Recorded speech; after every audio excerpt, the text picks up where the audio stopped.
कर्मचारियों के लिए तय किया गया वेतन कितना वाजिब, तय करें मिनटों में। जैसा कि हम जानते हैं कि अपने कर्मचारियों के लिए वेतन निर्धारित करना हमेशा से एक मुश्किल काम है। एक तरफ आप सबसे बेहतर प्रतिभा प्राप्त करने के लिए पर्याप्त भुगतान करना चाहते हैं, तो दूसरी ओर आप ओवर पे भी नहीं करना चाहते। ऐसे में एक उद्यमी को क्या करना चाहिए? नमस्कार, मैं अदिति आप सभी का स्वागत करती हूँ पगार बुक के YouTube चैनल पे। आज हम जानेंगे कैसे तय करें आप अपने कर्मचारियों की सैलरी। याद रखें कि आपका लक्ष्य अच्छी प्रतिभा को आकर्षित करना और उन्हें निष्पक्ष रूप से भुगतान करना है। इसको निर्धारित करने का सबसे अच्छा तरीका यह है कि आप अपने आप से ये पूछें कि ये व्यक्ति मेरी कंपनी को कितना मूल्यवान बना देगा या देगी, और आपकी कंपनी के विकास में उसका कितना योगदान होगा। एक विक्रेता या व्यवसाय कर्मचारी के लिए इस प्रश्न का उत्तर देना आसान है। इस प्रकार के कर्मचारी रेवेन्यू लेकर आते हैं, इसलिए आप खुद समझ सकते हैं कि क्या वो इतनी बिक्री कर रहे हैं जो उनके वेतन को कवर करता है। लेकिन जब आपको प्रशासनिक और सहायक कर्मचारियों के लिए भुगतान तय करना हो, तब कैसे तय करें?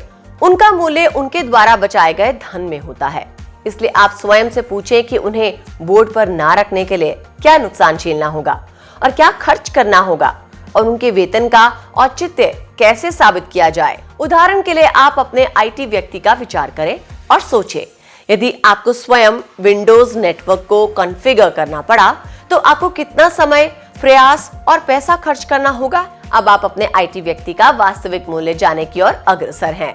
हम कुछ मानक का निर्धारण कर सकते हैं जो कि परिस्थिति और काम के अनुसार बदल सकते हैं। कई बार बाजार दर उम्मीदवारों की उम्मीदों को निर्धारित करती है। अगर आप कोशिश करेंगे तो आपको ये पता चल जाएगा कि आपके राज्य या शहर के लिए क्या उच्च, निम्न और औसत है, और इससे आप ये जान सकते हैं कि आपके उम्मीदवार क्या उम्मीद करेंगे और फिर तय कर सकते हैं। इस प्रकार जब आप जान जाते हैं कि नौकरी के लायक क्या है और आपके उम्मीदवार क्या उम्मीद करेंगे, तो आपको ये तय करना होता है कि आप भुगतान कैसे करेंगे।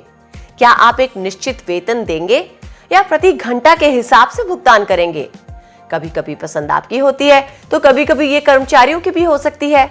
अगला और सबसे अहम मानक ये है कि आप किस क्षेत्र में हैं और आपको किस तरह की सर्विस कर्मचारी से चाहिए। कुछ नौकरियों में तो न्यूनतम वेतन पर कानून बने हुए हैं, जैसे कि प्रतिदिन दिहाड़ी पर मजदूरी करने वाले मजदूरों के लिए भारत सरकार के लेबर कानून के हिसाब से रोज की मजदूरी 178 रुपए से कम नहीं हो सकती। कुछ ऐसे अनुबंध भी हैं जिनके लिए विशेष वेतन स्तर या ओवर टाइम वेतन की आवश्यकता होती है। आपको इन बातों का भी ध्यान रखना है। वेतन भुगतान करने का एक और तरीका कमीशन के माध्यम से है। कुछ नौकरियां सीधे रेवेन्यू में योगदान करती हैं। उन पदों के लिए आप सीधे उत्पन्न रेवेन्यू के आधार पर कमीशन का भुगतान कर सकते हैं। आप चाहते हैं कि आपके वेतनभोगी लोगों के पास सीधे प्रोत्साहन हो, तो लाभ का कुछ हिस्सा वापस आयोजित करें बोनस के रूप में। यहाँ विचार ये है कि बोनस लोगों को कंपनी या प्रोजेक्ट की भलाई के लिए काम करने के लिए प्रेरित करता है और इससे पॉजिटिव रिजल्ट्स मिलते हैं। इसके अलावा आप कर्मचारियों के लिए वेतन निर्धारित करने के लिए कुछ और बिंदुओं पर भी गौर करें। आप किसी विशेष कार्य के लिए आपकी ऊपरी वेतन सीमा कितनी रखेंगे, ये निर्धारित करें। आप कम से कम कितना भुगतान करेंगे, ये निर्धारित करने के लिए बाजार को जानें। ऐसी नौकरियों का मिलान करें जिनका मूल्य घंटों के भुगतान के हिसाब से तय होता हो। ऐसी नौकरियों को जानें जिनका मूल्य वेतन भुगतान के लिए अंतर्दृष्टि या कौशल में आता है। ऐसी नौकरियों से मिलान करें जिनका मूल्य कमीशन के लिए रेवेन्यू है।